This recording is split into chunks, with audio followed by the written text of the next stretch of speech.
মেয়াদ 2 বছর পূর্তি নেওয়ার আগেই জনগণকে দাবি আদায়ের জন্য রাজপথে নামতে হয়েছে।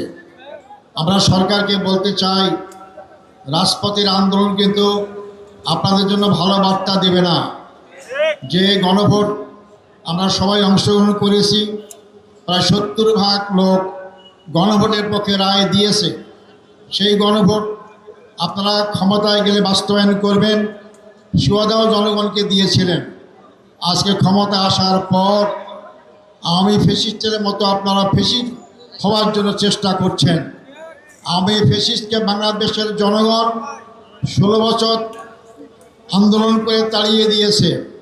আপনারা আজকে জাতীয়তাবাদী ফ্যাসিস্ট সরকার, আপনারা যদি মনে করেন জনগণকে আন্দোলন দমাবেন আপনাদের পেটুয়া বাহিনী দিয়ে, তাহলে আপনারা বোকার স্বর্গে বাস করছেন। সংগ্রামী ভাই বন্ধুগণ, আপনারা এখন গণভোটের ব্যাপারে সংবিধানের দোহাই দেন। আজকে কোন সংবিধানের বলে আপনারা ক্ষমতায় আছেন? কোন সংবিধানের বলে আপনারা এমপি হয়েছেন, মন্ত্রী হয়েছেন?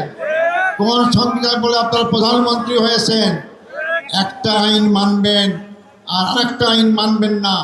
যেটা আপনাদের পক্ষে যায় সেই আইনটা মানবেন, যেটা আপনাদের বিরুদ্ধে যায় সেটা মানবেন না। এইটা জনগণ মেনে নেবে না। আপনারা আন্দোলন দেখেছেন, আপনারাও আন্দোলন ছিলেন, আমরাও ছিলাম। জনগণকে বাধ্য করবেন না। আপনারা যখন এক সময় ক্ষমতায় ছিলেন, জনগণের দাবি ছিল কেয়ারটেকার সরকার। আপনারা নানান কথা বলেছিলেন, আমি সেই দিকে যাইতে চাই না। কেয়ারটেকার মানেন নাই, মানতে বাধ্য হয়েছেন জনগণ আন্দোলনের মুখে, কিন্তু আপনাদের জন্য সুখকর হয় নাই। আপনারা ক্ষমতা আসতে পারেন নাই। আজকে আপনারা ক্ষমতায় কিভাবে এসেছেন বাংলাদেশের জনগণ জানে। আপনারা কি পরিমাণ আসনে আপনারা ভোটের রেজাল্টে কারচুপি করেছেন জনগণ ভালো করেই জানে। জনগণ থেকে সম্পূর্ণ ভোটকে আজকে আপনারা ক্ষমতায় নাই, আপনাদের পায়ের তলা থেকে মাটি সরে যাওয়া শুরু করেছে। জনগণের ভাষা বুঝুন, জনগণকে মাঠে আন্দোলন করতে বাধ্য করবেন না।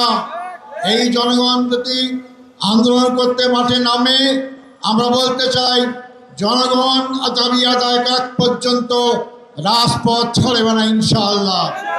সংগ্রামী ভাই বন্ধুগণ, আজকে আপনারা সুযোগ থাকতে অবিলম্বেই আপনার গণভোটের রায় মেনে নিয়ে বাস্তবায়ন করা শুরু করুন। আমরা আমাদেরকে সহযোগিতা করব। সংগ্রামী ভাই বন্ধুগণ, আমরা যদি বলতে চাই দেশের অবস্থা, সবাই নেতৃবৃন্দ বলেছেন জ্বালানি সংকট।